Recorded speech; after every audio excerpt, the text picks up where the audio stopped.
Space technology और हमारे space missions Bharat को आगे लेके जाने में काम करेंगे।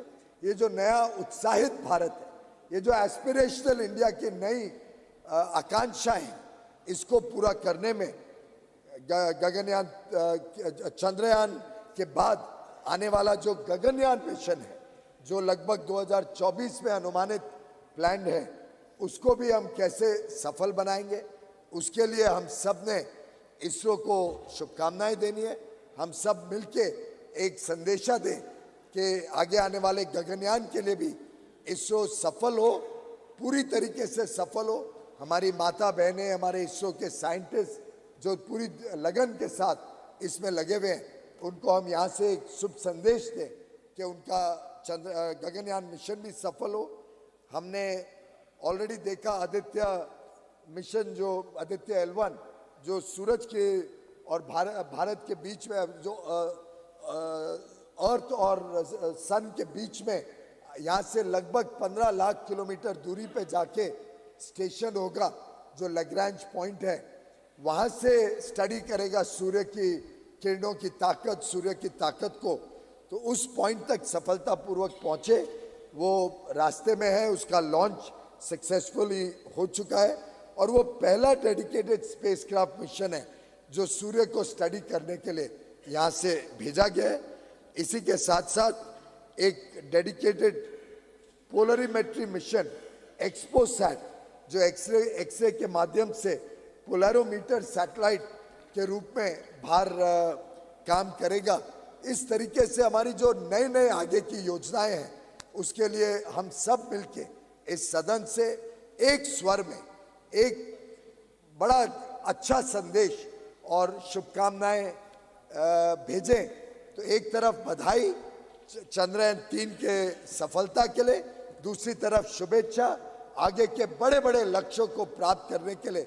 ये जब एक स्वर में पूरा सदन ये मैसेज भेजेगा, तो मैं समझता हूं कि सभी जो इस मिशन के साथ जुड़े हुए हैं, चाहे वो प्रधानमंत्री नरेंद्र मोदी जी का प्रोत्साहन हो, चाहे हमारे अफसरगण हो, चाहे इसरो के साइंटिस्ट हो, हर एक व्यक्ति जो अलग अलग इन मिशंस में अपने अपने पुर्जे, अपने अपने कंपोनेंट्स, इक्विपमेंट्स बना के योगदान दे रहे हैं और एक प्रकार से 140 करोड़ देशवासियों का उत्साहवर्धन करने का काम आज पहले ही सिटिंग में, कल पहली सिटिंग थी, आज पहले ही डिस्कशन में हम ये जो संदेश देने जा रहे हैं, ये भी बड़ा शुभ संदेश है। कल यहाँ पे महिलाओं को आरक्षण देने का काम भी मैं उम्मीद करता हूँ कि सर्वसम्मति से जब ये सदन पास करेगा, पारित करेगा, तो दो शुभ संदेश, एक तरफ यहाँ का हमारा प्रवेश, आज का ये चंद्रयान 3 का बधाई का और शुभकामनाओं का मैसेज इसरो को, और तीसरा कल महिलाओं को, हमारी माता बहनों को आगे की जो लेजिस्लेटिव भारत की प्रवाह है, जो आगे जो भारत के आगे आने वाले दिनों में अमृत काल में विकसित भारत बनाने की जो जर्नी रहेगी, उसमें हमारी माता बहनों का, महिलाओं का आरक्षण देके इस सदन पार्लियामेंट में और ज़्यादा योगदान मिले, उसके लिए जो हम कदम उठाने जा रहे हैं, मैं समझ पार्लियामेंट, लोकसभा में और असेंबलीज में, दोनों में जो हम कदम उठाने जा रहे हैं, ये तीनों ये शुभ संदेश एक प्रकार से एक नई सुबह लेके इस सेशन को भी यादगार बनाएगा। ये नई सुबह देश की अमृत काल की यात्रा में भी हम सब के लिए ऐतिहासिक क्षण बनेगी और हम सब इसके साक्षी हैं, हम सब इसमें भाग ले रहे हैं। ये हम सबका बहुत बड़ा सौभाग्य है। आपने मुझे इस चर्चा को शुरू करने के लिए मौका दिया, इसके लिए मैं आपका आभारी हूँ। बहुत बहुत धन्यवाद। बहुत बहुत धन्यवाद माननीय पीयूष गोयल जी। माननीय Shri Jairam Ramesh ji. Thank you, sir. Sir, I rise to speak on a discussion that is entitled India's Glorious Space Journey Marked by Successful Soft Landing of Chandrayaan-3. Sir, listening to the Leader of the House, it appeared as if this glorious space journey started only in 2014. Yes. And that the sutradhar of this space journey is the Prime Minister. I want to take this occasion, sir, to revisit this glorious space journey, not to make political debating points, but to pay tribute to a remarkable generation of Indian scientists and technologists who could have worked anywhere in the world, but chose to come back to India in the 1950s and 1960s. Sir, I have before me a government order issued on the 22nd of February 1962. This is the 22nd of February 1962, an office order issued by the Government of India, which reads that the Union Government has set up the Indian National Committee for Space Research. The committee set up on the recommendations of the Scientific Advisory Committee to the Cabinet will advise the government on the promotion of research in and exploration of space and its utilization of peaceful purposes. India's glorious space journey began on the 22nd of February 1962, which was marked by the establishment of the Indian National Committee on Space Research. There were two people who were responsible for getting this INCOSPAR set up. Both were the great scientists of India. One was Homi Bhabha, who was then the chairman of the Scientific Advisory to the Committee to the Cabinet, and the second was Vikram Sarabhai, a great name, a man who had a vision for Indian space, and I expected the Honorable Leader of the House at least to make a passing mention of Vikram Sarabhai. Sir, I'm not yielding. Please. Sir, it was 2 weeks before INCOSPAR was set up that the Prime Minister of India, the then Prime Minister of India, Jawaharlal Nehru, went to Ahmedabad to visit the physical research laboratory that was created by Vikram Sarabhai way back in 1947. Sir, this is a photograph I have of Pandit Nehru with Vikram Sarabhai and E.V. Chitnis. In the old Parliament House, you could have seen this photograph. But in this new Parliament House, we need a telescope to see each other. I don't have a telescope, sir, but you can take me for my word. This is a photograph of the Prime Minister of India with Vikram Sarabhai and Professor E.V. Chitnis, who is 97 years old and is still alive. He is one of the key figures in this space journey. And in fact, Professor Chitnis's greatest contribution to our space program was the recruitment of a young engineer from the Madras Institute of Technology named APJ Abdul Kalam. Sir, after the establishment of INCOSPAR on the 22nd of February 1962, the second milestone in this glorious space journey was on the 21st of November 1963, when India launched its sounder rocket from Thumba, near Trivandrum. This was called TERLS, the Thumba Equatorial Research Launching Station. This was the first sounding rocket launched way back on the 21st of November 1963. And this was made possible because of Vikram Sarabhai, because of H.G.K. Murthy, because of the Abdul Kalam, because of E.V. Chitnis, and a large number of scientists and technologists. So ISRO was created on the 15th of August 1969. This was when Vikram Sarabhai created the Indian Space Research Organization to give a developmental boost to the Indian space program. So the Indian space program is the only program in the world that has not come out of the military sector. It has been a civilian program all through. The Indian space program is the only program to have a developmental thrust, the use of space for remote sensing, the use of space for rural development, the use of space for communication, for weather forecasting, This is being the hallmark of India's space program going back to the creation of ISRO on the 15th of August, 1969. So, on the 25th of December, 1971, unfortunately, Vikram Sarabhai passed away very suddenly at the young age of 52. He died of a heart attack in Kovalam Beach, near Trivandrum.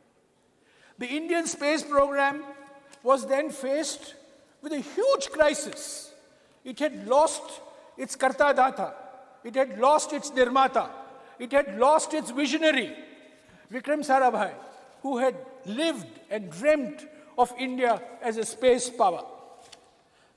It was then that the then Prime Minister of India, Indira Gandhi, took what I consider to be the most important step that has made India the space power that we are all proud of today.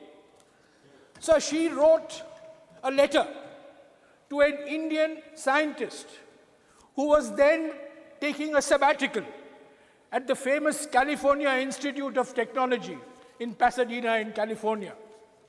The name of this scientist is Satish Dhawan, and it is in his honor that our launch center in Sriharikota is called the Satish Dhawan Launch Center. So, Indira Gandhi wrote a letter on the 7th of January, 1972, and I wish to quote a few lines from this letter. This is the Prime Minister of India writing, "Dear Dr. Dhawan, Vikram's sudden and tragic death has deprived our entire space research program of leadership. You are aware of the heavy investment we have made in it. The 10-year profile of the development of space shows the extent of our commitment. We cannot afford to allow the entire organization to crumble. I should like you to accept the stewardship of our space program, which I am proposing to separate from the Atomic Energy Commission. Till 1972, space and atomic energy were together. But it is in 1972 that space gets separated from the Atomic Energy Commission. It will be for you to structure this new organization. Please let me know urgently when I may expect you to return and what arrangements you would like us to make for the interim period. I hope you will respond to an emergency situation in a sensitive area of national importance." This is a letter written by the Prime Minister of India to a scientist taking a sabbatical in California, who was then the director of the Indian Institute of Science, Satish Dhawan. Sir, Satish Dhawan immediately accepted the offer of the Prime Minister. He put some conditions that he would like ISRO to be headquartered in Bangalore. He would not like to be posted in New Delhi, that he would like to continue as the director of the Indian Institute of Science, and he would like full freedom to run ISRO the way it should be run. The Prime Minister of India accepted and acceded to all these conditions. So when he came back to India, when he took over as chairman of ISRO, her secretary, Mr. P.N. Haksar, sent Mrs. Gandhi a note. And I was fortunate enough to get a copy of this note in the archives. And Mr. Haksar wrote on the 25th of May, 1972, to the Prime Minister, "Dr. Satish Dhawan is an extremely sensitive human being. Hitherto, he has led a relatively cloistered life, devoting himself to the pursuit of his own scientific specialty in the field of aerodynamics. I know he has many doubts and hesitations in accepting the responsibility of heading our space organization. And if he were to opt out of it, we literally have no one at present as the second best choice. It is therefore of vital importance that our Prime Minister should express in her own way her appreciation of the high sense of duty which has led Dr. Dhawan to respond to the PM's call to him.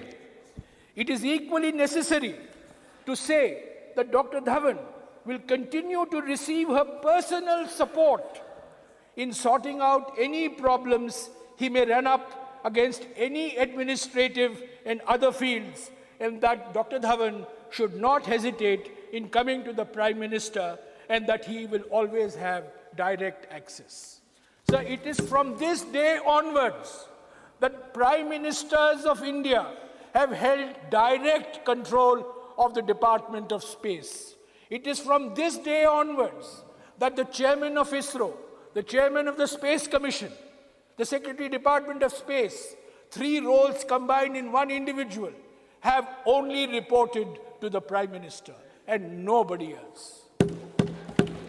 So the glorious space journey that the Leader of the House wants us to believe started in 2014. The first milestone was on the 22nd of February, 1962. The glorious journey that the Leader of the House wants us to believe started in 2014, had its second milestone on the 15th of August, 1969, with the creation of ISRO. The glorious journey that the Leader of the House wants us to believe begins in 2014, had its third milestone in 1972, July, when Satish Dhawan became the chairman of ISRO. Sir, the success of Chandrayaan-3 is based on the competencies, the capabilities, the capacities that have been created over a 60-year period. We launched satellites, but we first launched satellites on Soviet rockets. We did not have a satellite launch vehicle. In July of 1979, our first SLV launch failed. Dr. Kalam was in tears. So Dr. Satish Dhawan said, "I am your leader. I will take responsibility for the failure. You sit at the back." That is leadership. In August of 1980, the SLV-3 succeeded. Dr. Dhawan said to Kalam, "Kalam, you take credit for this. I will sit at the back." This is leadership. Leadership is not taking credit when things are going good and run away when the things are going bad. Leadership is when you have the courage to take the responsibility for things that are going wrong as much as you take credit when things are going right. So this is the milestones of a successful journey, sir. There have been many scientists, and I want to recall, I have mentioned Homi Bhabha, I have mentioned Vikram Sarabhai, I have mentioned Abdul Kalam. There is a great scientist of India who is forgotten today. He is the only scientist who has worked and contributed for a nuclear program as well as for our space program. And if you go to the Vikram Sarabhai Space Center in Thiruvananthapuram, you will see a statue of him in the space organization headquarters. His name is Brahma Prakash. He's probably one of the greatest metallurgists that India has produced. And he made a huge difference to our space program and to our atomic energy program. We have had a succession of chairmen. We had Satish Dhawan, U.R. Rao, Madhavan Nair, Kasturi Rangan, Radhakrishnan, Shivan, and now, of course, we have Somnath. Each of them have made contributions because the political leadership has given them the freedom to make those contributions. Sir, I also want to say that India's space program has always had a developmental orientation. It has always been space for development, space for communication, space for rural development, space for weather forecasting, space for identifying sources of water. Indian scientists and technologists have never seen India's space program as a symbol of Indian nationalism. It has always been seen in a developmental perspective. It has always been seen as an instrument of fulfilling developmental aspirations. And that's why we had INSAT, the Indian National Communication Satellite. And it is because of INSAT that we improved our weather forecasting. We located sources of water. We created new maps. We created platforms like Bhuvan. So while it is natural for all of us to take pride, I would like to urge all of us to please look at our space program fundamentally as an instrument of development and not as an instrument of muscular nationalism. This has been the hallmark of India's space program for the last 60 years. And let it be in that spirit with which it was founded by our scientists and technologists. So, I am entirely in agreement with the Prime Minister when he said yesterday that the Chandrayaan-3 achievement creates a new excitement for science. But sir, what is the point creating an excitement of science when you're removing Darwin's theory of evolution from textbooks? What is the importance of creating excitement of science when you reject Newton, you reject Einstein, you think all knowledge was available to India 2000 years ago? Sir, that is not a scientific temper. Scientific temper is the spirit of inquiry, is a spirit of questioning. We have had glorious tradition. We have had glorious tradition in mathematics. We have had a glorious tradition in metallurgy. We have a glorious tradition in astronomy. But, sir, let us take pride in our past, but let us not think that all of modern science, all of modern technology was known to us 2000 years ago. We have to move with the times. That is the scientific temper. That is the scientific spirit. If you reject science, if you do not give your scientific institutions freedom, if you do not allow scientific endeavor to flourish in a spirit of professionalism, you can have all the Chandrayaans of the world, but it is not going to make a difference to the minds of the young. So we have to create a scientific spirit, the spirit of questioning, the spirit of inquiry, the spirit of doubt. That is the spirit of science, which I hope will be created by this excitement. So, along with Chandrayaan-3, let us not forget Chandrayaan-1. Chandrayaan-1 was launched in 2008. And I have no hesitation in saying that the first announcement of Chandrayaan was by Prime Minister Atal Bihari Vajpayee on the 15th of August in 2003. After 2003, you had Chandrayaan-1 in 2008, you had Chandrayaan-2 in 2019, and you have Chandrayaan-3 in 2023. What does it mean? It means there is continuity in governance. If a Prime Minister refuses to acknowledge continuity in governance, if a Prime Minister believes that the world has started only when I became Prime Minister,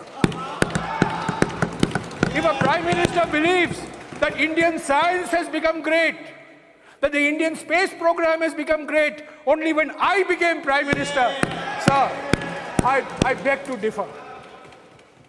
Let us take, along with Chandrayaan-1, Aditya L1, which was also a great success. We have not mentioned it in your resolution. But this Aditya L1, the solar laboratory, which was launched 1 week after Chandrayaan-3. So when did Aditya 1 start? Aditya 1 started in the year 2006. It took 17 years for Aditya L1.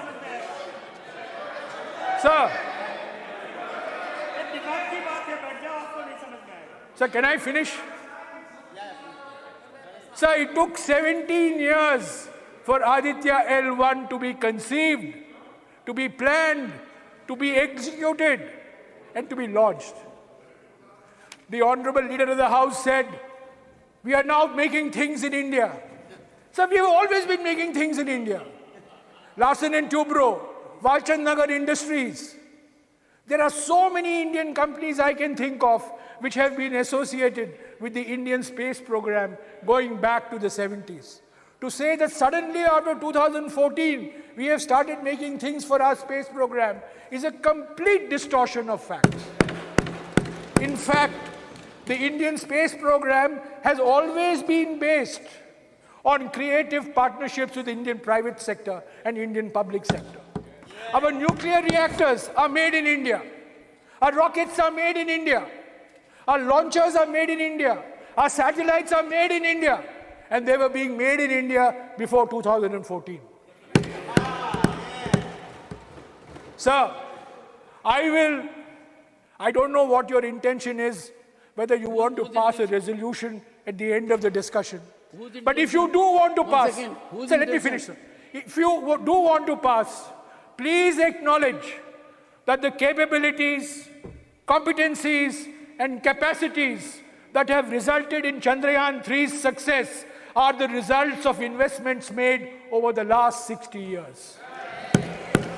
These are based on contributions of successive prime ministers. These are based on contributions of a large number of Indian scientists, large number of Indian technologists, many of whom we don't even know of, many of whom we don't even acknowledge. But I think today is the day when we should salute our Indian scientific community, our Indian technological community. So, it is the Indian scientists and Indian technologists who gave India the Green Revolution in the 1970s. It is Indian scientists and Indian technologists who gave India the White Revolution in the 1970s. It is Indian scientists and Indian technologists which have created our missile development program, the Agnis and the Prithvis and the Nags. And it is Indian scientists and Indian technologists who have given our space program the profile in the world that it has today. And I want to say one thing about these scientists and engineers, sir. So all the newspaper headlines, all our talk is based on our elite institutions of learning. I happen to come from one of them. But I have no hesitation in saying that the contributions in the space program have come from men and women who are graduates of government engineering colleges, of lesser known engineering colleges. They are not from IITs, they're not from IIMs, but they are from colleges in Kollam, colleges in Trivandrum, colleges in Surat, colleges in Baroda, colleges in Pune, colleges in Bhopal, in Rajasthan, colleges in Indore, colleges in Jaipur. This is what colleges in Chennai. Sir, this is the strength of Indian science. The strength of Indian science doesn't come from 5 institutes or 10 institutes or 15 institutes.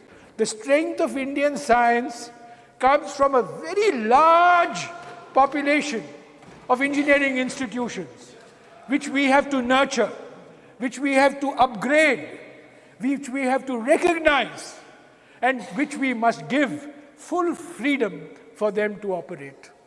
So, sir, I associate myself with the sentiments of the Leader of the House, who has not heard whatever I have said because he's been busy in conversation with the person next to him throughout. He has been busy in conversation throughout. No. Take a Sir. Jairam, now you have made a reflection. Let him react. He has. And before that, Jairam was on right track. Jairam, you were on right track. But when I took the seat, you got little political. What is this? From science, you traveled to politics. Sir, I had got up in between also. Unfortunately, Jairam thought, Honorable Chairman, sir. You are politicalized. Sir हमारा पुराना रिश्ता है sir, हमारा पुराना रिश्ता है और ये बड़े इन्होंने कुछ साल पहले आइंस्टाइन और न्यूटन को कंफ्यूज भी कर दिया था। पुराना उसको रिश्ता याद नहीं दिलाऊंगा उनको, पुराना रिश्ता, पर आज उनसे भाषण सुनना पड़ा, प्रवचन सुनना पड़ा, पुराना हमारे रिश्ता, स्पेस प्रोग्राम का क्या उपलब्धियां हैं। पुराना रिश्ता और पुराना घाव मीठा दर्द देता है।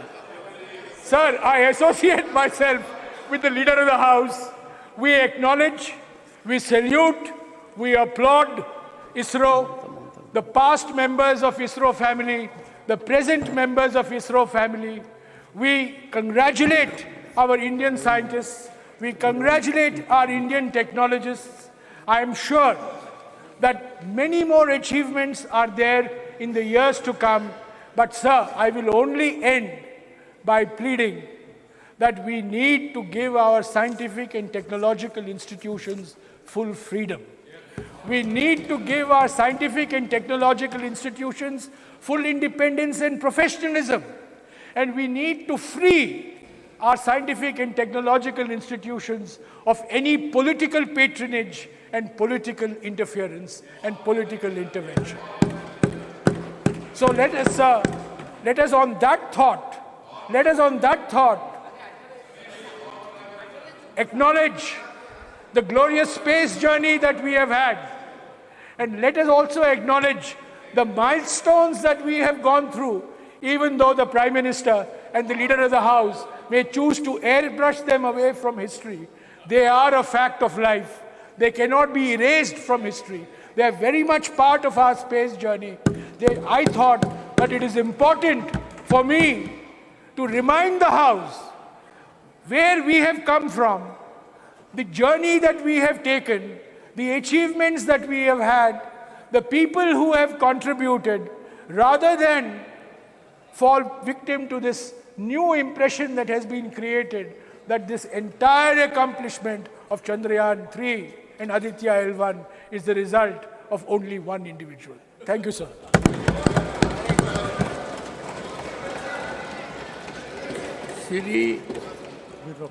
Sri Jawar, okay. Got up as soon as Jairam initiated, and you're right, he started on the right track.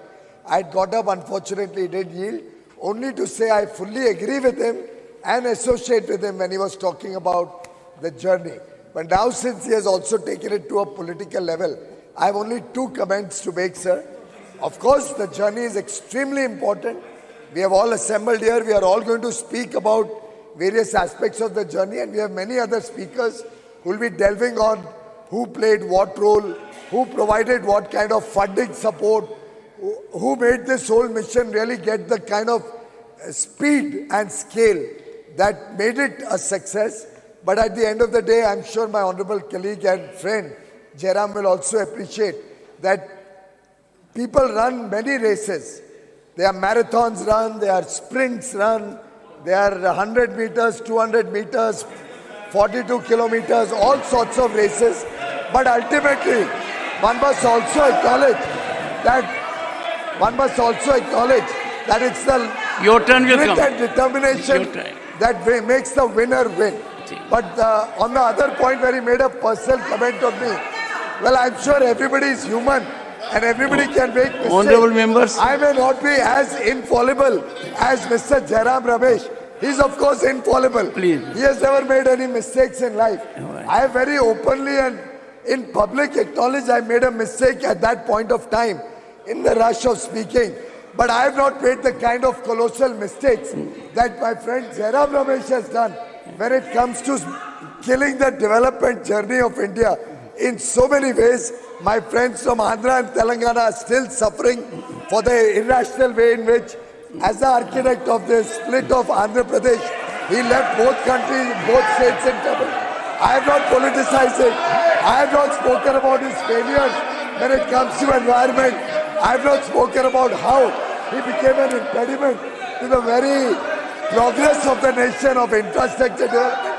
I think we can leave Please, that take it. Honorable members, please. One second, I'll come to you. I'll come. Please take your seat. Please. Please. Honorable members, I hope the comment I'm making now will be appreciated. The intellectual level of the House is very high. About 3 decades ago, I was in Rajya Sabha as a junior minister. A very distinguished member was making a scholarly address, as Jairam made. At that point of time, there was entry of another member. It is in the context of leader of the house saying, I fully agree with him. I'm on that.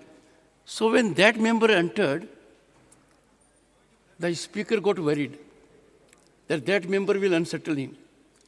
So he immediately says, even my very good learned friend agrees with me, so that he doesn't say otherwise. And came the swift comment, fools never differ. That was the comment. No, I said you have to understand, sir. I said it with apologetic mode. That if these two have agreed, we have to see in several perspectives. Mr. Jawar Sarkar, you'll take a time, sir. Sir, No, what did you say, sir? One second. One second. look at the rejoinder of the leader of the house No. after such a brilliant speech, bringing in Telangana and division of Andhra Pradesh. Honorable Sir, that's member. actually shameful. One second. No, He it is took a deleted. punt at me, I took a It is punt at him. deleted. Where is the shamefulness? Where is Please. the shamefulness? I Use think it, between it's two deleted. friends, don't come in the way of that. The comment is not on record. And honorable members, after a long time, we had a good debate. After a long time, the people were informed. Maybe there is a political put which will be there both sides and all sides. But after a long time, we are on track. And therefore, we must appreciate it.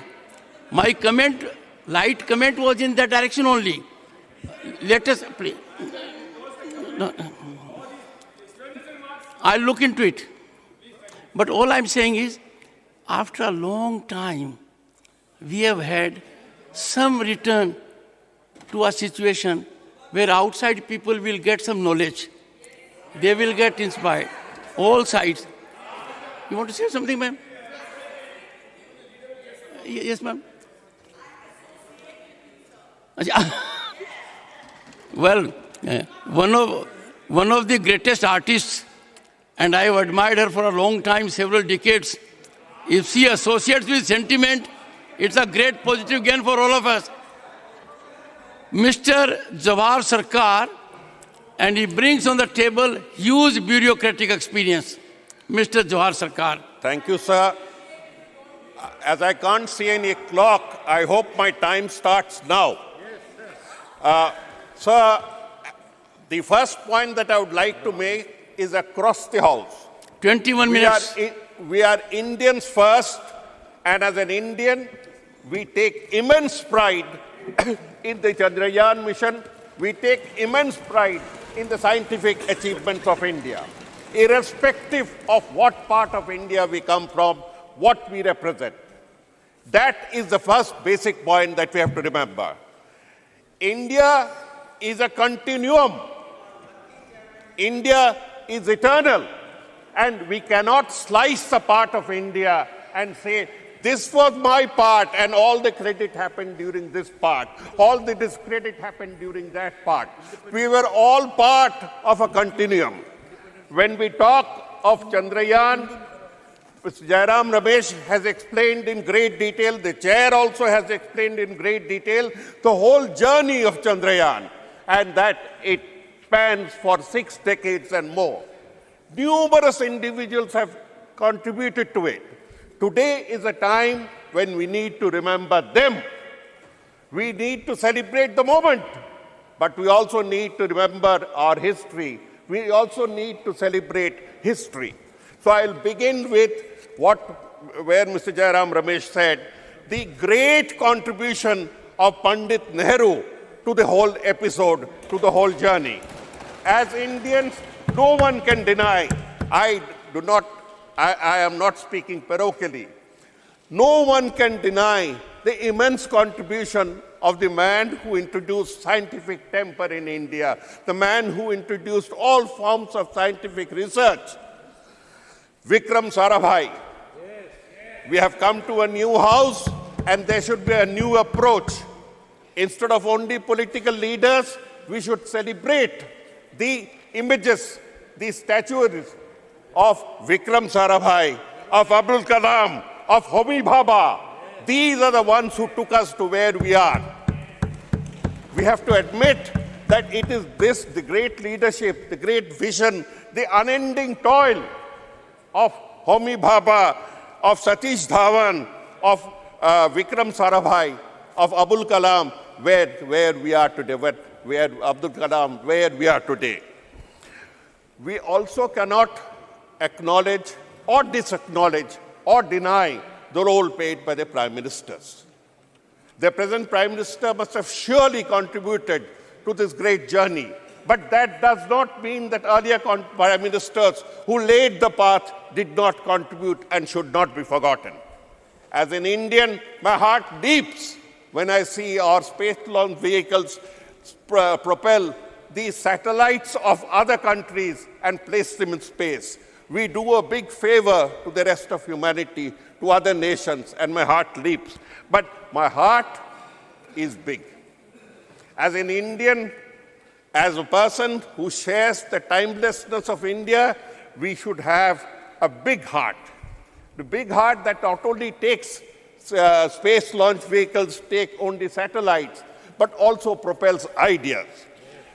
Today, my heart leaps with joy for another reason. And the reason is that science is finally gaining over superstition. Science is finally gaining over superstition. We have to believe in both experimentation, in empiricism and evidence before we open our mouths. Before we open our mouths, we must think of the consequences of what we are saying. Experimentation, empiricism and evidence. How can someone say that Ganesha's head was placed by plastic surgery? We had his Chaturthi yesterday. How we believe in the greatness of Ganesh. But how can you say that his head was placed by plastic surgery? How can you talk of stem cell surgery, stem cell science, bringing in a particular large section in the Mahabharata? You have to have both faith in something and a strong belief in rationality. Personally, I don't find any great conflict between a faith in something and rationality. Others may, I don't. As an Indian, I can move along with faith and I can also move along with rationality. But I would not ever like to see the date when faith, superstition, and backwardness trample upon the fruits of science. We have the science minister who comes and says that we reject Darwin. We have another minister who comes and says we reject Einstein.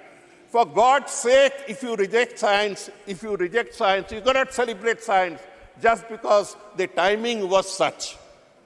You cannot reap the benefits of a timing and then say. We had a science and technology minister who said we discovered the theories of Pythagoras before Pythagoras. For God's sake, you are a minister of the Republic, of Great Republic of India. You cannot make these statements. Please refrain, the leaders. I beseech of you, please restrain them from making irresponsible statements. A vice-chancellor of Andhra University talks about stem cell research. A chief minister talks of Mahabharata, talks of internet and space communication during the age of Mahabharata. Let us from this lesson, let us from this moment take an oath that before we make unscientific comments, we will restrain ourselves, we will stick to science so that we have many more Chandrayans, we have many more Adityas, we have a superior make in India. Since people were talking about contribution, a very important point that we need to remember is that this contribution of Chandrayaan reveals that it is a smaller technological colleges of India that are not in the limelight. Non-IITs, if I may put it bluntly, it is the non-IITs that have landed India into such a glorious position. We are feeding on IITs, but many of the products of IITs are going abroad to serve the interest of world capitalism, to serve the interest of world capitalism, to serve the interest of world domination. Why are we doing it? We need to shift our emphasis to our smaller colleges that are produced. Bengal, incidentally, has sent 31 in the ISRO. We could have said more about it. Now, when I mentioned about superstitions, I also come to two spoiler points. We have spoken about the greatness of ISRO, but we have not mentioned one word about the Devas Antriksh scandal. The Devas Antriksh scandal remains alive till today. A few months ago, the Delhi High Court has pronounced a judgment which will make you shiver. They say there is poison in the seed. The entire thing is a poisoned effort. It doesn't matter to me which regime did it. No regimes get into such great detail. It doesn't matter. We should have closed this chapter. We should have punished them because we remain vulnerable to an international fraud of something like 30,000 crores. Why should we pay it? Just because some technocrat made a dirty deal. We talk of the Nambi effect, we celebrate. We can celebrate science, we can celebrate the effects of science, we can celebrate our victories, but do not, as the chair has said, bring politics into it.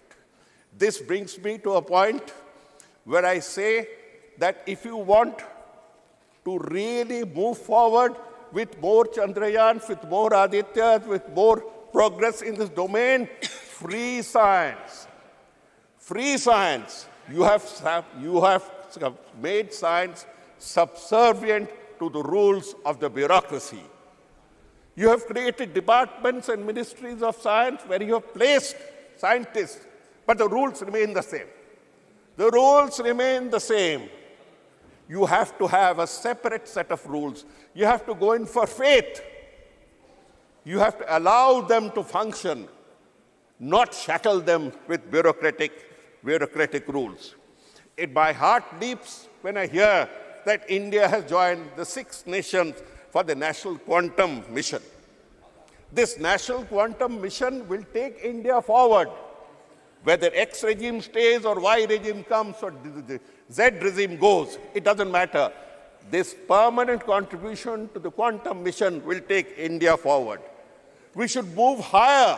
We already have moved high on the innovation index. In the world over, they look at us to see how much we have innovated, not how much we have talked. How many patents have we filed? This is hard fact. And we have actually gone up, but we need to go further up. This is where the focus should be. The tragic point about Indian science is that even the budget of ISRO has been cut by 8%. The tragic point of Indian science, the tragic part of Indian science is that we do not contribute enough to R&D, research and development. It's an international shame. I'm saying, Minister Sirs, it's an international shame because when we make claims, we must substantiate claims. Our contribution of the GDP to research and development is 0.65%, out of which 4% is contributed.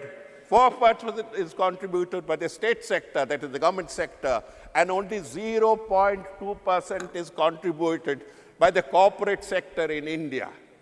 It is this same corporate sector that you have allowed a 4 lakh crore remission. I am repeating, you have remitted 4 lakh crores by way of taxes from 2019. What have you got in return? Can you make them contribute 0.5% more? 0.5% more? When we talk, this is the remission of income tax, what we call the corporation tax. By way of favors, I am repeating the point, that 12.5 lakh crores, I am repeating, 12.5 lakh crores of the bank customers' money has been evaporated, has been extinguished, has been written off to favor big corporates. A big corporate who belongs to a political party, who was also a member of this House, has got away with 5,000 crores. 5,000 crores of remission yesterday. My submission, madam, my submission is not politics. My submission is that this is the type of money, that could get in to help the science sector with more funding. That is all. All I'm saying is don't talk of lack of resources. Say that we have resources, they have gone in the wrong directions, but now that we are conscious of our capabilities in science and technology, in industry, in Make in India, let us put more money in research and development. And where do we get the money from? I have mentioned already the 5,000 crores that has been remitted. Do not permit these things to go on. We have had a long discussion on the space mission. We have had an erudite discussion by Jairam Ramesh, by the Honorable Chair, by the Leader of the House. I thank all of you, but we should have found time not only for space and the moon, but also for Manipur. We have had no time at all to discuss Manipur. With these words, I thank you, and I support the resolution in favor of congratulating Indian science as a whole for several generations. Thank you. Shri Trachui Sabha.